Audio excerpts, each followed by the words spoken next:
Hi there, this is Simon Lewis here again with a short video to help school leaders and teachers out during the COVID-19 pandemic. You could be a school, and now it looks like we're not going to be back on the 19th of April to school, so you could be a school that hasn't embraced things like Google Classroom or Seesaw or any of those other tools. And in this video, I'm going to show you a simple way without any or very much technical knowledge so that you can provide lessons online to your children using a simple service from Google called Google Sites. This video is aimed at people who may not have Google Classroom or Seesaw or any of those things, or who might actually have them already but might want to make something that integrates really well. The idea behind this video is that I want to provide, the problem I'm trying to solve is I want to provide my children, my pupils, with one link that they need to visit, just one link that they would visit at any time, and their work would be there, whatever the week would be, whatever the day would be. And what you're looking at in front of you is a sample of what that looks like. So in this video, let's do that, and we will be back after this. So welcome to this video where I'm hopefully going to show you how to build maybe either your first website you've ever created, maybe your first website you've ever created using Google Sites, or maybe you're an aficionado at this and it might be just for the idea of what you can do in order to help children find their work using Google Sites. This is a sample Google site I've made for a random class, and basically it's providing English work, which is a video, a quiz.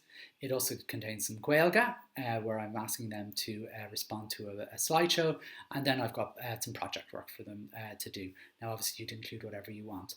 And the plan I would like is that for them to be able to go to this website, just this website, and whatever week they come on, so if it's not the 19th of April, that they would go on to, let's say to the 26th of April, and then again it would show a different, something different for them to see.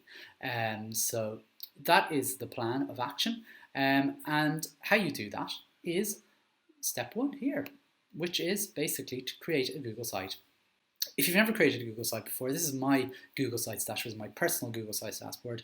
You may be familiar with a Google site that you didn't know about if you've been watching my videos. I created a website for my staff when this crisis or pandemic started, about how we were going to be able to teach during this time, and basically it was a step-by-step guide for them to go. So they started here on the new normal.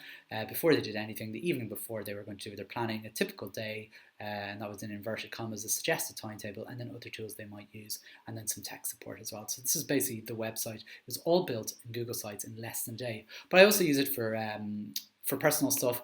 We do a little, every time we go on holidays, I do a little page of a holiday that we go on. So when Emerson's a little older, we'll have a record of all the holidays we've been on together. So Google Sites is very, I suppose, flexible in what it can do and what it can't do. So I'm going to show you very quickly how to make your first Google site, and basically it's going to end up being a timetable for 1 week of learning. Okay, so go to sites.google.com in order to set up a new website. Now, Google Sites is one of the lesser known apps available by Google. I think it's one of their best. I really love it. But when you go to sites.google.com, click the plus to start your first, or maybe your first website. And what you will be presented with is the following screen and a blank canvas to play around with. You've got there's loads of videos to show you how to use Google Sites, and effectively I don't want to spend too much time on it, but the buttons that we're going to be using really today are Insert and Pages.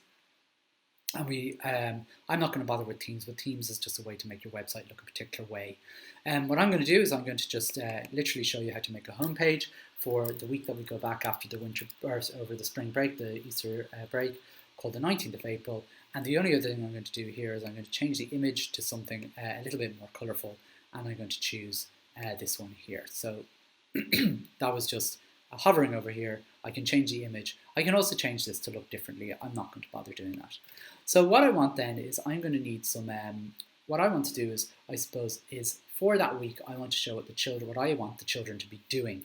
And what I could do is that's most simple. I could simply add a text box and start adding the things I'd like them to do, and that's absolutely fine. And for example, English, do page blah blah blah blah, maths do blah blah blah, and you could finish that, and you'd be happy enough with that. And if that's what you want to do, leave it at that. However, if you want to make it a little more interesting or a little bit more engaging, here's some ways that you can do that. First of all, we can make things look nicer. On the left hand side, you'll have options. I like to make all my subjects here have a little heading or to show that this is what I want them to do. And then what I want to do maybe in this case is I'm going to study this, I want the children to learn about the Three Little Pigs. So I want them to watch a read aloud on YouTube. So basically what this gives you are lots and lots of different options. So I have a YouTube video that I want to do. So Three Little Pigs read aloud. Okay, so I'm searching for that on YouTube. I haven't left Google Sites at all. I don't need to leave Google Sites. And this is the one I'm going to choose because it's the first one. I don't know if it's any good, but there it is. So I've done that. So they can watch the video straight from this website. The next thing I want to do is give them some instructions. And the instructions I'm going to give them are a text box, which I'm going to be able to drag over up here. See, I am just dragging and dropping what I want. Watch this video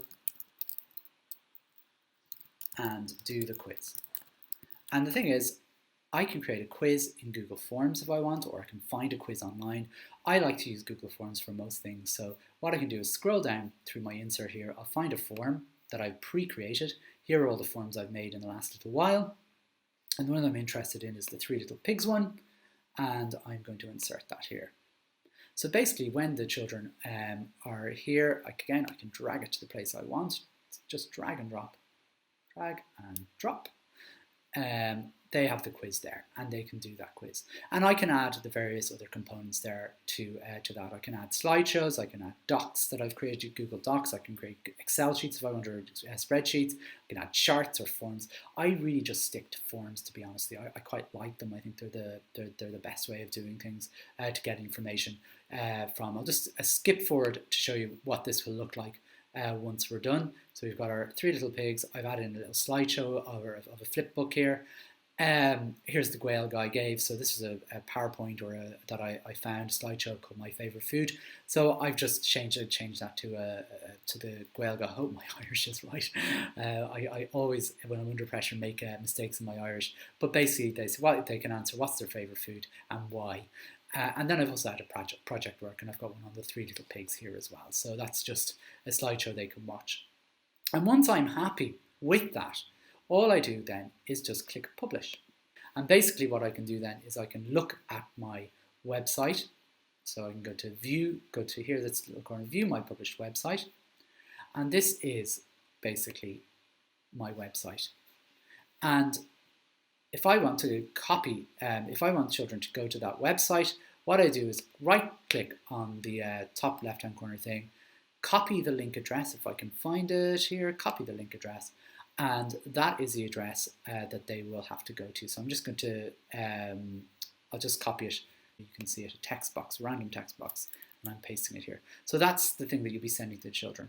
Now, the thing is, what happens when they come back the following week, and will you have to show them another site, or will you have to, email them a different link? Well, in my case, I don't think you should have to do that. I think that's the only link that you'll ever need to send them. And in fact, the only link I would suggest you ever send them isn't even this bit of it.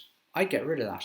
And I'd have sites.google.com/view and whatever you've called your website. Now, I'm suggesting you don't call it sample site for planning. That's just what I called it for this video. What I'd suggest when you're naming your website is that you give it something meaningful that they will know. So if your school is St. Patrick's National School, use St. Patrick's COVID or St. Patrick's something, just so the children, it's easy for them to see and easy for them to remember. So it's only one site they have to go to.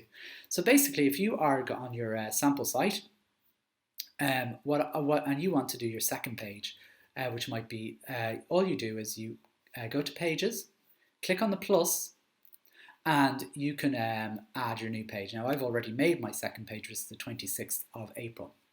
Okay, and this is what I've created. I've created a poem that they need to read, and I didn't really change anything else there, but I could do. Okay, but if they go to the website, they're still going to go to the 19th of April. Now, what if I don't want them to do that? What if I want them, when they go to that same link, I want them to come to this page instead. Well, the easy way of doing that is you come to your pages and on these little three dots, click on this and set that as your home page. And now all of a sudden, when they go to the website, this becomes their home page. And this is where I feel Google Sites has a lot of power, because the children only ever have to go to one website. They only have to go to remember one address. And you can keep adding and adding and adding all these pages every week. And what children will see every time they go into a website is the latest one. They can go back to the older websites by clicking on the menu to find older weeks if they've missed stuff. But as you add pages, just click and make sure to click on the three dots to set something as the home page. And that way, that's the site that they will see. I've just that's kind of all I need to say about the actual how to do it, how to make the site. Some of you might be wondering, how did I get in where did I make the forms? How did I make the forms? That's probably for another time, but just very briefly, I want to let you know about the project that was at the bottom. This is a project that I got from Anseo.net, which is a website I run. I'm running a couple of projects. I've turned Anseo.net into the COVID-19 hub, where different ideas can be shared by teachers. We have some of the things you might be familiar with: my video on 6 rules for distance learning, the collaborative planning document. I have something called the project, a YouTube Q&A session where you can send me a question. I'll try and answer it in less than 3 minutes on video. And I've got the craft bag, which was a project run by 2 teachers who are working with children in direct provision. Where I got my project was in the project, which is an idea where every teacher in the country can upload any project they've ever made, and it can be sent, and this will be uploaded into this grid. And what I did was I found the 3 little pigs here, and I made my own copy of that so that I was able then to put it into my sample website down here, where I was able to insert it as a form. That was really it. I suppose if you are interested in helping out with this Anseo.net COVID-19 hub, I'd really love you to be able to do that. But in the meantime, thank you so much for watching, and I'll be putting in more videos together. I suppose it looks like we're locked in for another few weeks, so I'll be doing plenty more. Thanks a million. Bye bye.